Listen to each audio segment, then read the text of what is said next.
নমস্কার, পাকবিচিত্রা সকলকে স্বাগত জানিয়ে আমি আজ আপনাদের আরেকটি নতুন রেসিপি করে দেখাবো, মটরশুঁটি দিয়ে ডিমের কারি। এই ধরনের নতুন নতুন রেসিপি পেতে হলে আমার চ্যানেলটি সাবস্ক্রাইব করবেন, পাশে থাকবেন। আজ আমি আপনাদের আরেকটি নতুন রেসিপি করে দেখাবো, মটরশুঁটি দিয়ে ডিমের কারি। তার জন্য এখানে আমি 6টা ডিম নিয়েছি। দেখুন, ডিমটা ভালো করে সিদ্ধ করে খোসাটা ছাড়িয়ে নিয়েছি। এখন আমি একটা কাঁটা চামচের সাহায্যে ডিমটা চিড়ে নেব।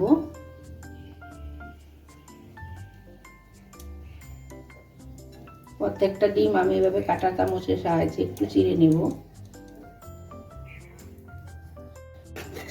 এখন আমি নুন হলুদ মেখে নেব।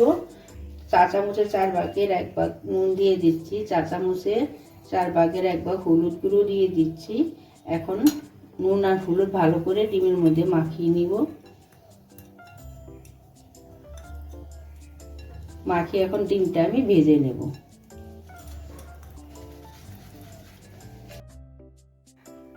দেখুন, আমি এখন ডিমগুলো ভেজে নেব।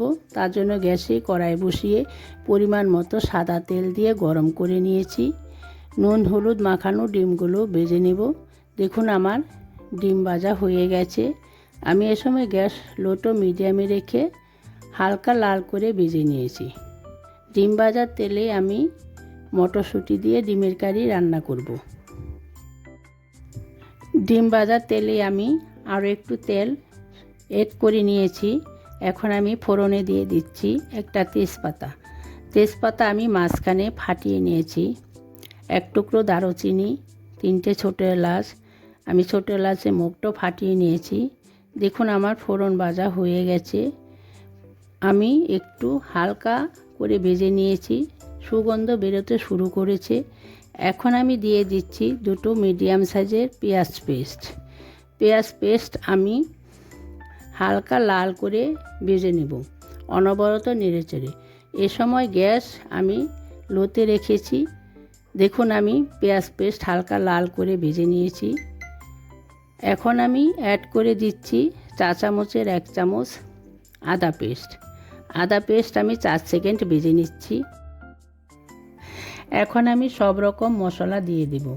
4 চামচের 1 চামচ জিরে গুঁড়ো, 4 চামচের 1 চামচ হলুদ গুঁড়ো, 4 চামচের 1 চামচ কাঁচা লঙ্কা পেস্ট, 4 চামচের 1 চামচ নুন, 4 চামচের হাফ চামচ কাশ্মীরি লঙ্কার গুঁড়ো। অল্প পরিমাণে জল দিয়ে দিচ্ছি যাতে মশলাটা পুড়ে না যায়। এখন আমি অনবরত নেড়েচেড়ে 3 মিনিট কষিয়ে নেব যাতে তলায় লেগে না যায়। দেখুন, আমার 3 মিনিট হয়ে গেছে। আমি এখন 2টো মিডিয়াম সাইজের টমেটো পেস্ট দিয়ে দিচ্ছি। এ সময় আমি গ্যাস লোতে রেখেছি। 5 মিনিট কষিয়ে নিব যাতে তলায় লেগে না যায়। টমেটো পেস্ট দিলে কিন্তু গ্রেভির কালার অসাধারণ হয়। এখন আমি মশলা আর টমেটো পেস্ট দিয়ে ভালো করে কষিয়ে নিব 5 মিনিট।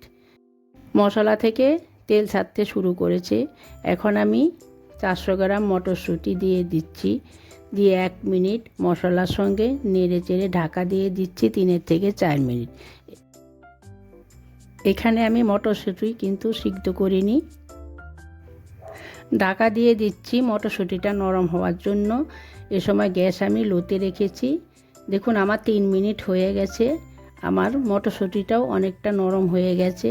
এখন আমি গ্রেভি করার জন্য পরিমাণ মতো জল দিয়ে দিচ্ছি। দেখুন, আমার গ্রেভি ফুটে উঠেছে।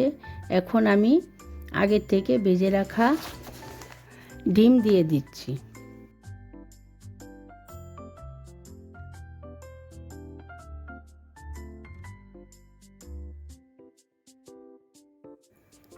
দেখুন, আমার গ্রেভির কালারটা দেখতে কিন্তু অসাধারণ হয়েছে।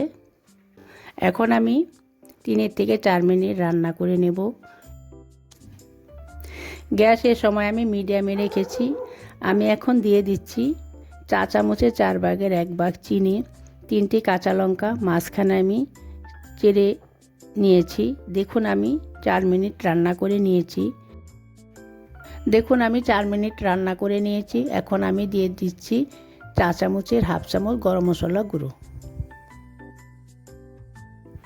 এখন আমি অ্যাড করে দিচ্ছি কেটে রাখা কিছু ধনেপাতা দিয়ে ভালো করে নেড়ে চেড়ে 1 মিনিট আমি রান্না করে নেব। দেখুন আমার মটরশুঁটি দিয়ে ডিমের কারি তৈরি হয়ে গেছে। আমার ভিডিওটি দেখবেন, পাশে থাকবেন, সাবস্ক্রাইব করবেন, আর গরম গরম ভাতের সাথে রুটি পরোটার সাথে খাবেন, দেখবেন খুব ভালো লাগবে।